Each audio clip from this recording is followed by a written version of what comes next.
Opel were way ahead of the competition when they first launched the Zafira. Its clever Flex 7 seating system setting the bar for the people carrier segment for years to come. But as time went on and the competition caught up, after 2 successful generations it was time to up their game once again, with the redesigned and renamed Zafira Tourer. The styling has been slightly refreshed again for 2017, keeping that neat appearance it's renowned for, yet losing none of its impressive capacity. And that is where we will begin, with the most important factor in the family car market, which is space. The all-important back row is easy to get into thanks to the sliding, tilting rear seats, and the space back there is pretty typical for the class. In other words, best left to small people. Although you will squeeze a couple of grown-ups in there for a short journey if you're in a pinch. The second row is a much more spacious affair, with generous legroom that can be extended further by sliding them back, and all 3 seats back there are individually adjustable. If you really want to spoil the passengers in that row, you can also fold the middle seat down to turn it into an armrest and pull the outer 2 inwards to give them a bit more elbow room. Another benefit of the individual seats are the flexible storage options they create. With the back row down, you've got a very generous boot capacity of 710 litres. Drop the middle row too and that extends to over 1800 litres. And you can drop individual seats if you've got a mixture of passengers and cargo. However, with all the seats up, that boot space shrinks to a tiny 150 litres, which definitely won't be enough to carry around all the gear that 5 children come with. In fact, you'd probably need an optional tow bar for that. Also, unlike a lot of its rivals, only the outer 2 seats on the second row come with Isofix anchors for child seats. And that middle seat is a bit narrower than the rest, which could lead to some unhappy middle children.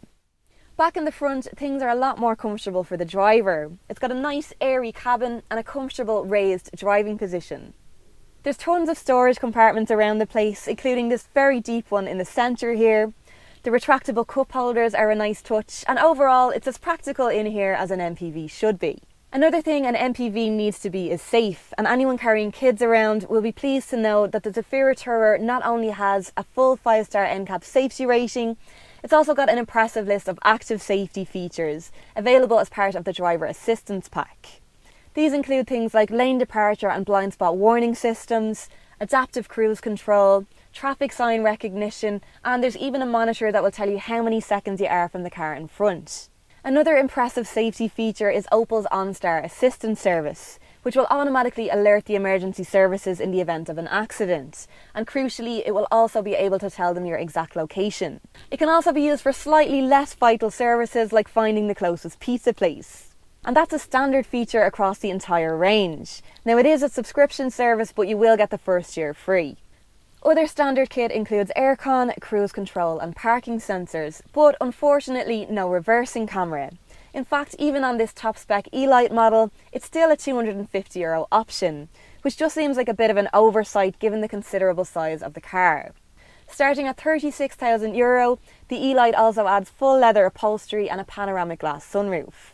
The mid-spec SE gets sat-nav, cruise control and upgraded styling, is the most popular and in our opinions the best value option in the lineup, starting at about €33,000.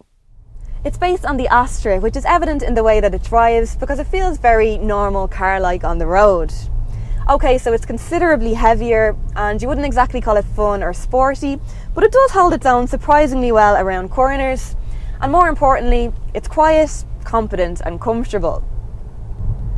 This is the 2-litre CDTI 170 brake horsepower version that comes with start-stop technology to help keep running costs impressively low. The claimed fuel economy for this model is 5.2 litres per 100 kilometres, or about 54 miles to the gallon, and the annual motor tax bill is €280 a year. This is probably the better, gutsier option if you are going to be carrying a full load regularly, although there is a smaller 1.6 litre diesel available, and the Zafira Tourer is also available with a 6-speed automatic transmission. There's no doubt that the Zafira Tourer is a very practical machine, with a flexible seating option that can offer more versatility than many of its rivals. It is, however, slightly let down by the lack of Isofix anchors and a design that's starting to look a little bit tired. While it may have once been the pioneer of the segment, it's no longer the only 7-seat option available. And if you're in the market for this type of car, you should also have a look at the very stylish Volkswagen Touran and the great value Kia Carens. You can find your local Opel dealer and search and compare many other 7-seat options on CarsIreland.ie.